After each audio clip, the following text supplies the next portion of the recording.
episode 42, and in this episode I'm going through a whole bunch of news updates in the Cardano ecosystem, including a new release, a new product from DCSpark called Carp, and a partnership between Flac Finance and MinSwap.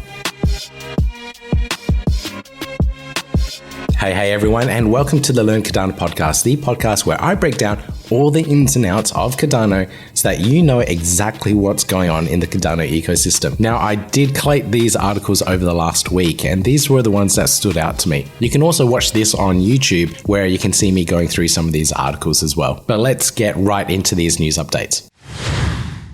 Okay, so the first news item that I have for you guys is that Project Catalyst Fund 9 is starting up already. Yeah, we just finished Fund 8 and we've gotten the results from it, but here we are moving into Fund 9 already, so it's pretty exciting to see. And the very first meeting that I have is on the 1st of June, I should say, and is at 5 p.m. UTC. Now for me, that is at 3 a.m. So that's not going to happen for me. But if you're interested in getting funding through Project Catalyst, you have a new idea or something to submit to the process, then joining on one of these meetings to find out what you need to do is probably a really good idea. Links below for you in the show notes. Now, the team from DCSpark are always working on something pretty interesting. And this is one for any of the builders in the ecosystem. And this is Carp. It's a replacement for DB-Sync. So DB-Sync is what a lot of the wallets use to be able to query what's on the Cardano blockchain. So it creates a database from the blockchain, and then we can do database queries towards it. But that becomes quite taxing because it has everything in there.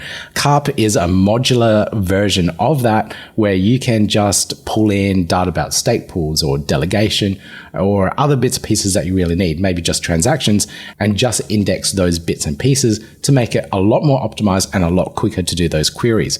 Now, if we just go down here and have a look at one of the database queries, so for those that can't read database queries, it's quite a big difference here. You can just see on the left, the version for DB-Sync compared to what you would do with Carp. So you don't need to be a competent developer, but you can see that the difference there, one looks incredibly complex and really long, whereas Carp is a lot more simple and straightforward. Now, with simple queries like this, we should see wallets perform a lot faster. We should see NFT explorers a lot faster as well. So this is really, really cool. Now, Cardex have been building out their DEX for a little while now, and they're getting closer and closer to launching on testnet. So I can't wait for them to actually launch. I want to play around with another DEX. So keep an eye out for this one. It should be coming very, very soon. Now, this here is Brian from HeroPool. It's his brand new podcast that he's put together called Blockchain Exposed. And for one of his guests, he managed to get Billy Martin from Good Charlotte on there. I thought that was pretty cool. A pretty cool guest for his second ever episode of the podcast. So if you really like Cardano-related content, check out his podcast. Links all down below for you in the show notes. Now, we all know that the Vassal hard fork is coming very, very soon at the end of June. But who is Vassal, you may ask? So Vassal was a Cardano ambassador. Unfortunately, he passed away a little earlier this year. And the name of the hard fork coming up was in dedication to his hard work and his contributions to the Cardano ecosystem from very early days. Now, the family do have a stake pool that's named after him. And if you were delegated to his previous stake pool called Ginkgo, you'll need to redelegate to the brand new pool that they've set up called Vassal Stake Pool. So you can delegate to that. And for any of the delegates that were in the previous pool, you can actually get one of their NFTs. And you also get an NFT if you delegate to their new pool as well.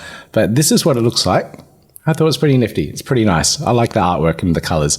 It's a dedication to his love of plant botany and the ginkgo tree in particular.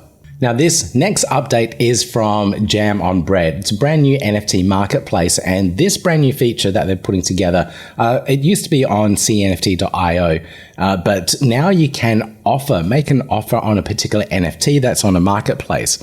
So the listing might be for 1,000 ADA, but you think a fair price might be 800 ADA. So you can make that offer, and the person that owns it can accept that offer, and the transaction will actually occur. So that's a really cool, nifty feature. It's really good for sellers. So if you don't know what to price something at, you can do these offers on the platform and hopefully get that price discoverability of the NFT on the marketplace itself. So absolutely cool feature. I'm glad we're seeing it on other marketplaces now too. Now, if you don't know Jam on Bread very well, they've been working tirelessly in the Cardano ecosystem, building out their own platform, but also checking out the competition and see what they're doing, and also finding exploits within their NFT marketplaces. So it's good that they're there to try and cover and help those various other marketplaces in the Cardano ecosystem so people don't lose their assets. So here they found a vulnerability in a smart contract that is commonly used on a lot of the NFT marketplaces on the Cardano ecosystem.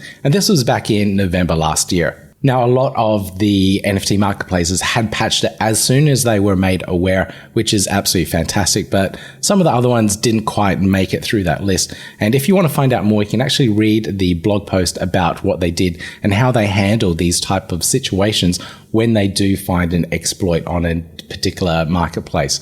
They don't go and exploit it. They go and help those particular marketplaces fix those exploits to make a better and more secure ecosystem on the Cardano blockchain. So hats off to the team at Jam on Bread. Now, don't know why this is here. This is ridiculous. All right, here we go. So Liquid Labs, they're demoing their batching system with Plutarch contracts. So they're getting to the stage where they can actually video demo this. They have their batching system all written within smart contracts on Plutarch, which is really, really cool. You can go through their documentation here, which explains the flow and how everything works. It's a little bit complicated for some people, but they are working on the video demo. So when that comes out, you can watch it and see how their platform actually works with their batching system. So this is my second to last news item for this week, and this is Flac Finance and MinSwap. So Flac Finance is a borrowing lending protocol that's building out Cardano. MinSwap is a decentralized exchange. But what they're doing is Flac is allowing Min tokens right from the platform's debut to be used as collateral for borrowing and lending against. So if you have a lot of Min tokens and you want to use it as collateral in a loan, you can on their platform. So this is great for Flac Finance because it brings in all of those users, all that liquidity for people that are holding on to Min tokens at the moment and wondering what they can do with it. Well, now you can use it as collateral on Flac Finance to take out a DeFi loan. Now, both of these platforms do have a community-first approach. So everything around the Flac Finance platform is all community-driven. So from their seed funding to their ICO, it's all community engagement and no VC funding. So they're going for that line of funding for their project as well, similar to how MinSwap have. So my last news item for this week is the Cardano community at Consensus. So if you happen to be in the area or can make it to the event, it should be a good one.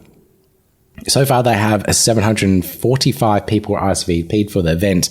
I think, they can take up to 2,000 people. So it should be quite a large event. So if you want to meet other people in the Cardano ecosystem and you can make it out to Consensus, highly recommend you go. Networking opportunities are fantastic to meet new people, start new projects, and just collaborate and just enjoy each other's company from anyone else in the Cardano ecosystem.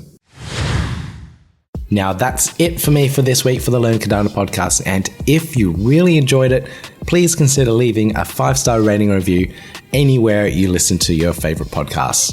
Now, you can get to the show notes at cardano.com.au/EP042. And there you can find all the links, all the references that I talked about in this episode as well. Now, if you want to engage with the community, you can do so as well on the website. Leave a comment and let me know what's happening in the Cardano ecosystem for you. What have I missed? I'd love to hear from you and get some feedback as well. And that is it for me. So, like I always say, please keep those seed phrases safe and secure. And I'll see you in the next episode. Yeah, gotta do it like that. You've been listening to the Learn Cardano podcast. Gotta get it hype.